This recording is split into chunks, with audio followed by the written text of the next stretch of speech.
areas. The first study area to talk about in specific detail is the most southern one, most southeastern one, Underpass study area. In the lower left-hand corner of the slide, you'll see an overall map with, if you can see the highlighted blue area, that's where the Underpass study area is. So the railroad is in the kind of in the middle left-hand side.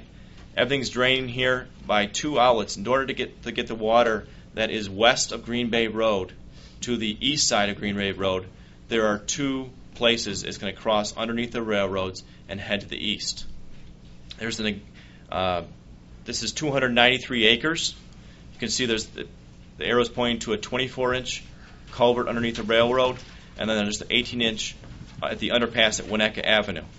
So these arrows depict which way the water is going. So it's coming from west to east towards the 24-inch railroad culvert underneath the railroad, the pedestrian access.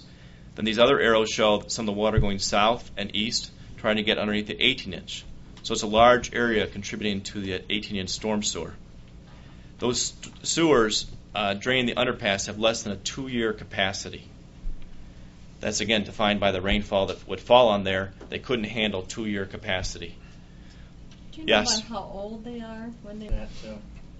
So this black line around the outside of it is based on what the topography is in the area. Okay. So it's what drains there.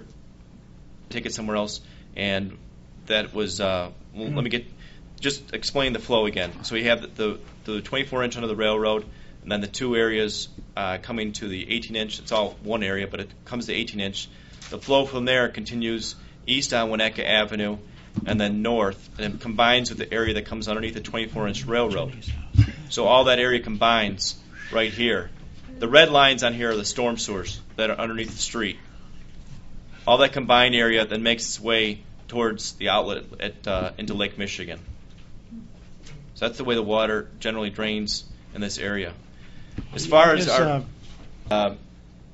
our recommendation here is a new outlet to Lake Michigan. The existing outlet along the bluff and under the pier that you mentioned and it's shown right here would remain, but it's a new one that is from Sheridan Road up to the point where it drops down the bluff. A new outlet there. We're also recommending a water quality structure shown in green right there to try and increase the water quality benefits for that water that goes into Lake Michigan. And then a new storm sewer that's shown in yellow here. This is the additional storm sewer along Winnetka and Essex Road. That would go all the way to the underpass. That would help take the water out from the underpass and give it a place to go. It provides a 10-year capacity at Winnetka Avenue underpass that doesn't exist today. There are some benefits, additional benefits shown in purple for Elder and for Lane.